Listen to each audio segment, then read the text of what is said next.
മനുഷ്യ ജീവിതത്തിൽ വെളിപ്പെടുന്ന ഏതു പ്രശ്നങ്ങളും തീർത്തു തരുന്നത് സർവശക്തനായ ദൈവമാണ്. നിങ്ങൾക്കധികം പ്രയാസമുള്ള കാര്യം എൻ്റെ അടുക്കൽ കൊണ്ടുപോകാൻ ഞാനത് തീർത്തു തരാമെന്ന് പഴയ നിയമത്തിന്റെ മധ്യസ്ഥനായ മോശ ഇസ്രായേൽ മക്കളോട് വെളിപ്പെടുത്തുന്ന ഭാഗങ്ങളുണ്ട്. നിങ്ങളെ കൊണ്ട് കഴിയാത്ത കാര്യങ്ങൾ കർത്താവിൻ്റെ അടുക്കൽ കൊണ്ടുചെന്നാൽ കർത്താവ് അത് തീർത്തു തരും. നമ്മൾ വേദപുസ്തകം പഠിക്കുമ്പോൾ ഒരു രാജ്യം മുഴുവൻ ഒരു ദൈവവൃത്തിന് നേരെ രേഖ എഴുതിയപ്പോൾ അവനൊരു ചെറിയ പായും എടുത്തുകൊണ്ട് മാളിക മുറിയുടെ മുകളിൽ കയറി പ്രാർത്ഥിക്കാനിരിക്കുന്നു. ഒരു ചോദ്യം, ഒരു രാജ്യം നിനക്ക് വിരോധമായി രേഖ എഴുതിയാൽ ഒരു പായിട്ട് പ്രാർത്ഥിച്ചാൽ ആ രേഖ മാറുമോ? പ്രാർത്ഥിക്കുന്ന മൊർദെഖായിയെ തകർക്കുവാൻ ഹാമാൻ കഴുകുമരം ഉണ്ടാക്കി വെച്ചാൽ ഒരു ഉപവാസം ഇരുന്നാൽ ആ കഴുകുമരം തിരിയുമോ? നിശ്ചയമായും തിരിയും. ഇവിടെ വേദപുസ്തകത്തിലെ ഒരു വാക്യം, ഫിലിപ്പിയർക്ക് എഴുതിയ ലേഖനം 4-ാം അധ്യായത്തിന്റെ 19-ാമത്തെ വചനം, എന്റെ ദൈവമോ നിങ്ങളുടെ ബുദ്ധിമുട്ടൊക്കെയും മഹത്വത്തോടെ തന്നെ ധനത്തിനൊത്തവണ്ണം ക്രിസ്തുവിൽ പൂർണ്ണമായി തീർത്തു തരും. കർത്താവ് നിന്റെ പ്രശ്നങ്ങൾ തീർക്കാൻ ഇറങ്ങുകയാണ്. എത്ര വലിയ പ്രതിസന്ധിയിലൂടെ നീ കടന്നു പോകുന്ന വ്യക്തിയാണെങ്കിലും നിന്റെ പ്രശ്നം കർത്താവ് തീർക്കണമേ എന്ന് നീ പ്രാർത്ഥിച്ചാൽ എന്റെ ദൈവമോ നിന്റെ ബുദ്ധിമുട്ടൊക്കെയും മഹത്വത്തോടെ തന്നെ ധനത്തിനൊത്തവണ്ണം ക്രിസ്തുവിൽ പൂർണ്ണമായി തീർത്തു തരും. ചില മനസ്സുകൾ വെമ്പൽ കൊള്ളുന്നു, ചില ഹൃദയങ്ങൾ വെമ്പൽ കൊള്ളുന്നു, എന്റെ പ്രശ്നം ദൈവം ഒന്ന് തീർത്തു തരണം. അത് കുടുംബ പ്രശ്നമാകട്ടെ, ശാരീരിക പ്രശ്നമാകട്ടെ, മാനസിക പ്രശ്നമാകട്ടെ, ഭാവിയുടെ പ്രശ്നമാകട്ടെ, ഉയർച്ചയുടെ പ്രശ്നമാകട്ടെ, നന്മയുടെ പ്രശ്നമാണ്.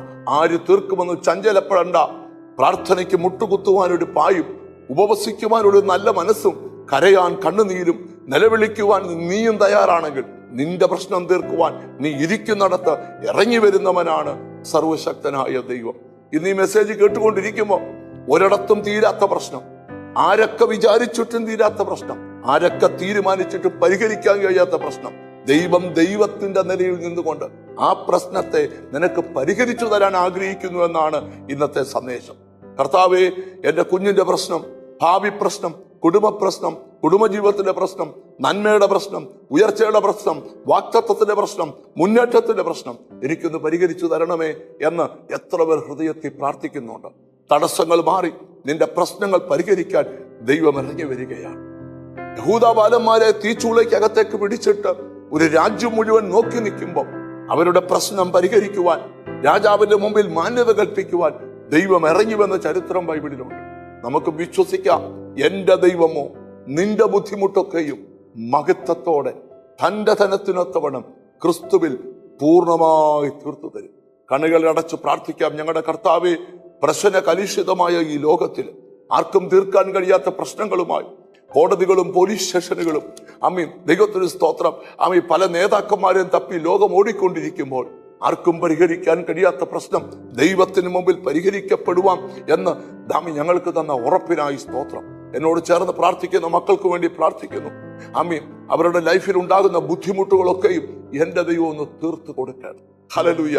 കുടുംബ പ്രശ്നങ്ങൾ തീരട്ടെ, പ്രോപ്പർട്ടിയുടെ പ്രശ്നങ്ങൾ തീരട്ടെ, രോഗത്തിന്റെ പ്രശ്നം തീരട്ടെ, കടബാധ്യതയുടെ പ്രശ്നം തീരട്ടെ, കുഞ്ഞുങ്ങളുടെ ഭാവിയുടെ പ്രശ്നം തീരട്ടെ. യേശുവിന്റെ നാമത്തിൽ ആമീ ആ പ്രതിസന്ധികളുമേൽ ദൈവത്തിന്റെ കരം ചലിക്കണമേ എന്ന് പ്രാർത്ഥിക്കുന്നു. എന്നോട് ചേർന്ന് പ്രാർത്ഥിക്കുന്ന മക്കളെ നിന്റെ നാമം ചൊല്ലി പിതാവിന്റെയും പുത്രന്റെയും പരിശുദ്ധാത്മാവിന്റെ നാമത്തിൽ അനുഗ്രഹിച്ചു പ്രാർത്ഥിക്കുന്നു. അവർ അനുഗ്രഹിക്കപ്പെടട്ടെ യേശു ക്രിസ്തുവിൻ നാമത്തിൽ തന്നെ. നിന്റെ പ്രശ്നം തീർക്കുവാൻ നിന്റെ ദൈവം നിന്റെ അടുക്കൽ ഇറങ്ങുന്നു. God bless you.